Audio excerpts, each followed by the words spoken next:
Olá pessoal, tudo bem com vocês? Então aqui é a professora Rosane. Eu vou estar dando uma explicação para vocês do assunto de física lá do terceiro ano. Então nós temos nessa parte sobre eletromagnetismo, tá? Nós tivemos sobre eletricidade as outras duas aulas, então essa aqui é sobre eletromagnetismo a gente está fechando. Então o que o eletromagnetismo ele visa, ele busca, tá? Então ele é um ramo da física.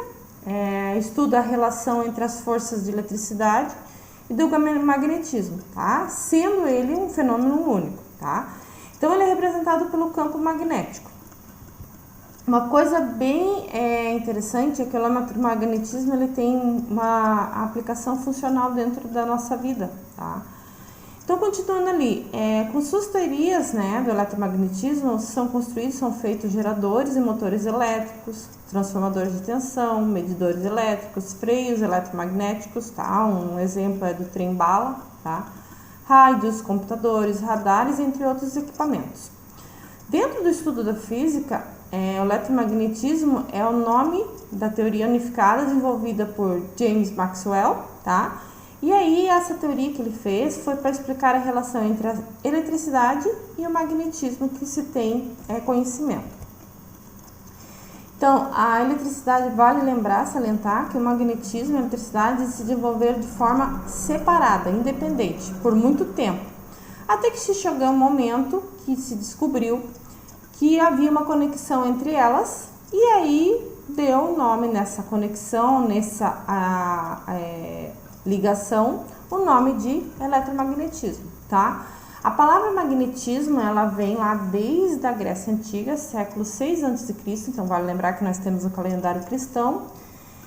E aí tinha uma região chamada Magnésia que observou a existência de uma pedra de comportamento um pouco diferente, um pouco tanto quanto estranho, que foi observado que elas tinham a propriedade de atrair materiais tal qual como o ferro, tá? Hoje sabemos que essa pedra ela se chama magnetita, tá? A composição química dela é ferro 3 ou oxigênio 4, tá? Nessa época, essa pedra ela tomou o nome de ímã. E aí os estudos dos ímãs posteriormente se chamaram magnetismo, tá? Uma coisa bem importante dentro do magnetismo, dentro dos ímãs, tá? Primeiro, ocorre a capacidade de atrair objetos de ferro. Tá? Outro ponto, a capacidade de transmitir essa capacidade dos objetos de ferro. E um outro ponto importante, que essa capacidade está concentrada principalmente nas regiões extremas dos ímãs. Tá? Então, o ímã tem essa propriedade de atração. Essas propriedades, essas regiões extremas que ela tem, foram chamadas de polos, devido à interação do ímã com a posição da Terra também. Tá? Que depois a gente tem também a presença dos polos ali e o ímã na orientação dentro do espaço, dentro do globo terrestre que nós temos. Uma coisa bem importante que nós temos também, bem interessante, é o campo magnético. O que vem ser esse campo magnético? Tá? Então, é uma região do espaço, ao redor de cima, até vocês têm o desenho ali, a gente tem uma anilha de ferro ali, tá? Se a gente colocar ele na presença, ele vai fazer parece que tem caminhos, tá? Pequenas veias ali. Isso é um campo magnético do ímã, tá? Dentro da Terra a gente também tem esse campo magnético. Então, ao redor de um condutor, quando percorrido por uma corrente elétrica, tá? E ocorre o quê? Ocorre uma interação magnética.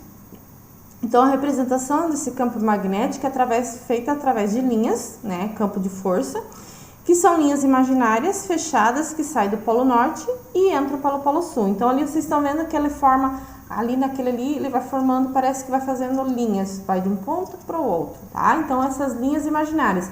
Com a manilha de ferro que a gente tem ali nesse experimento, nesse desenho ali, a gente consegue ver essas linhas imaginárias, tá?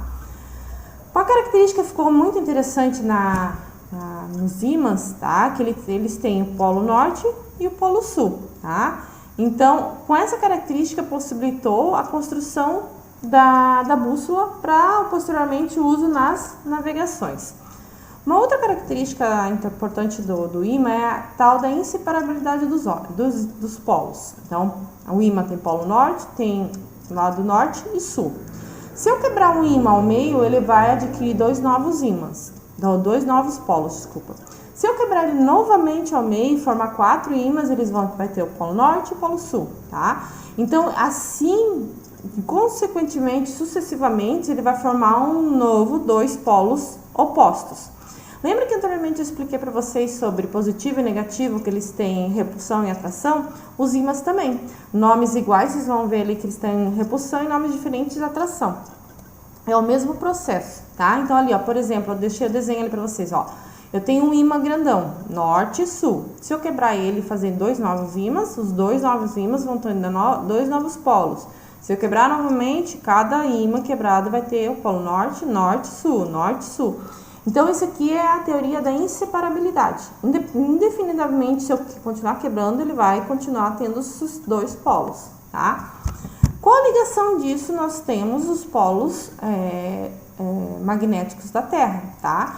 Então, nós temos a linha do equador magnética, o equador geográfico. Uma coisa bem interessante, nós temos polo norte e sul magnético e geográfico, tá? Então, a Terra ela tem uma inclinação, tá, dos eixos geográficos, que é aproximadamente 191 graus ali, tá? Então, a gente tem ali um pouquinho para o ladinho. Então, nós temos o polo sul e o polo norte. Então, nós estamos vivendo na região sul, abaixo da linha do equador, tá? Então, a gente está no sul geográfico. Porém, tá? Nós estamos no polo norte magnético. Os países da América do Norte, eles estão no norte geográfico, porém eles estão no sul magnético, tá? Então, há essa inversão dos nomes, tá? Como eu falei anteriormente, então a gente tem o processo de atração e repulsão, tá? Então, quando a gente mexe com o ímã, eles vão ter, se eu tiver 2 polos iguais, tá? Eles se repelem. 2 polos de nomes diferentes, eles se atraem. Então, ali a gente tem, ó, processo de atração e repulsão, ó. Norte com norte, repulsão, tá? Sul com norte ou norte com sul, eles vão se atrair. Aí eu uso aquela célebre frase, os opostos se atraem. Aqui se usa bem isso, tá? E quando for, por exemplo, sul com sul, também vai se repelir, tá? Então, nós temos, além disso ali, nós temos substâncias ferromagnéticas, paramagnéticas, vocês vão estar vendo ali. Substâncias ferromagnéticas, tá? Essas substâncias, elas têm uma característica de possuir domínios magnéticos, pequenos ímãs, tá?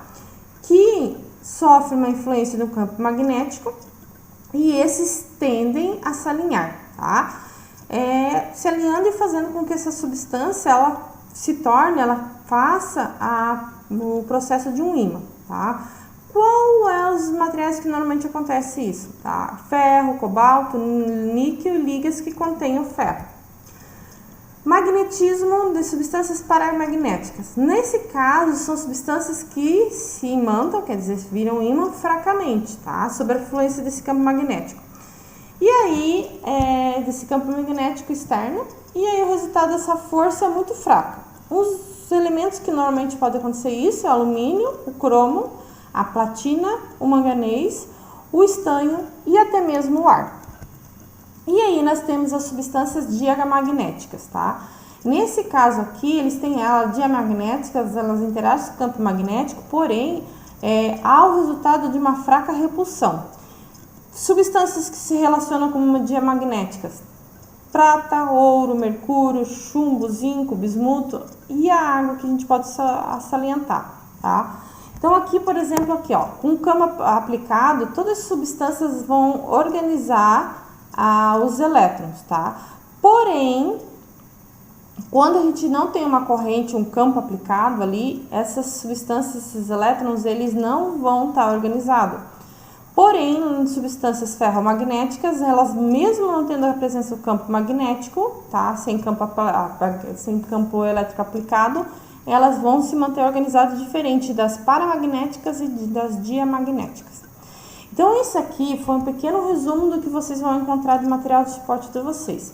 Desejo a todos um bom dia, uma boa semana e até mais!